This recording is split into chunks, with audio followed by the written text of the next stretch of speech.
Hey, welcome back to my channel. In this video, I'm gonna talk about top 5 best full-frame mirrorless cameras. Starting at number 5.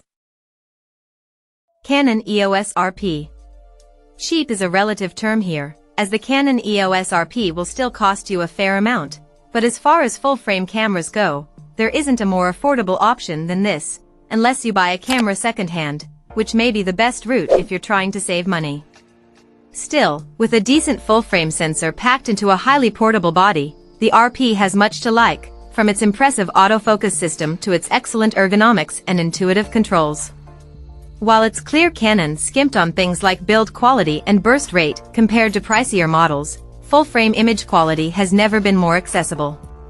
Like the Nikon Z5, it isn't the best option for video shooters, with an even worse 1.74x crop and less impressive video quality, and it doesn't have IBIS to help reduce camera shake.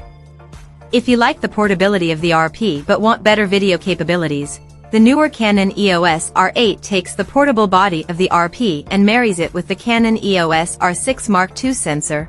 Just know that it's notably pricier. If your main focus is photography, the RP offers lots of value, simplicity, and portability for those who want to upgrade from APS-C or jump straight into full-frame photography without breaking the bank. Coming at number 4.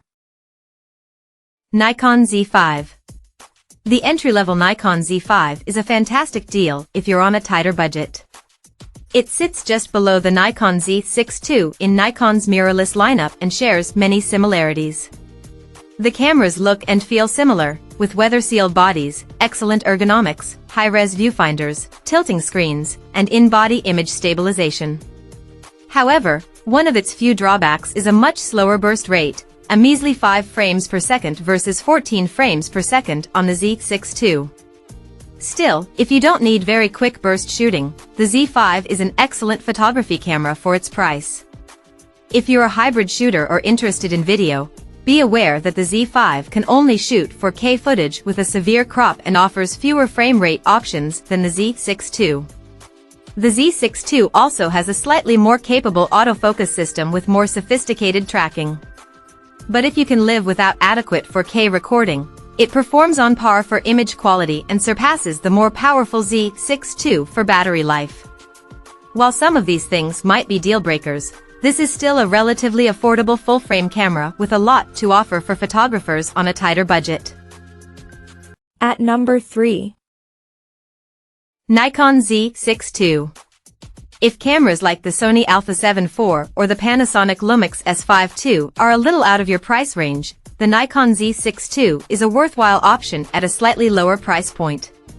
While its autofocus system and AF tracking aren't quite as efficient as the autofocus on the Sony, it's still a very effective AF system that'll serve you well in most shooting situations. The camera is also right up there in build quality and image quality, with plenty of dynamic range and excellent noise handling in low light. The biggest downside of the Z62 compared to those pricier models is its video capabilities, as it's limited to 8-bit internal recording, with no log recording option unless you use an external recorder, giving you less flexibility to edit and color grade your footage. Nikon's Z-mount lens options are also fairly limited, especially compared to Sony's E-mount, which boasts many third-party and native lens options. Still, it's an excellent photography camera that handles remarkably well, thanks to intuitive controls and ergonomics. Number 2 of my list. Panasonic Lumix S52. The Panasonic Lumix S52 is the best upper mid-range full-frame camera we've tested. It's a very solid hybrid camera, but it really shines regarding video features, especially at this price point. With internal 10-bit 4:2:2 recording and 4K at up to 60 frames per second, with an APS-C crop, along with nice touches for videographers like vector scope functionality, it's a very powerful video tool. Don't count it out for photography either, though. With fantastic dynamic range and great noise handling, its sensor can capture phenomenal images.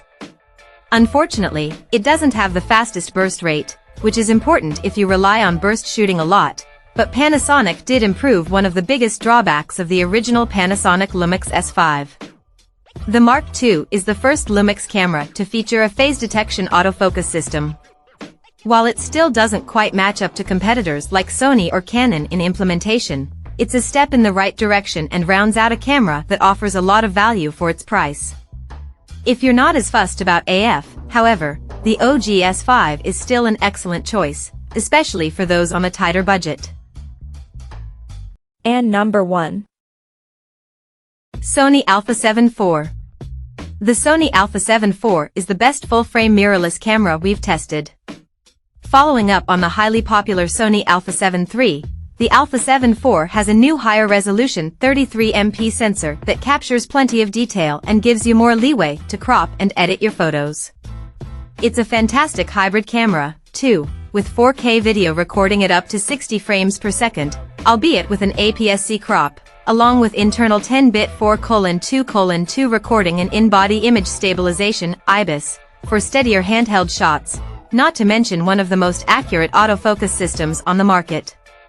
At this price point, the Canon EOS R6 Mark II is also worth considering, particularly if you prefer Canon's ergonomics. The R6 II also has the advantage of shooting 4K 60 frames per second video without a crop and has a quicker max burst rate. That said, the plethora of lens options available for Sony's E-mount, including more affordable third-party options, gives it a slight edge over the R6 II. Check out this video description for latest price and more informations. Thank you for watching this video. Please subscribe and stay tuned.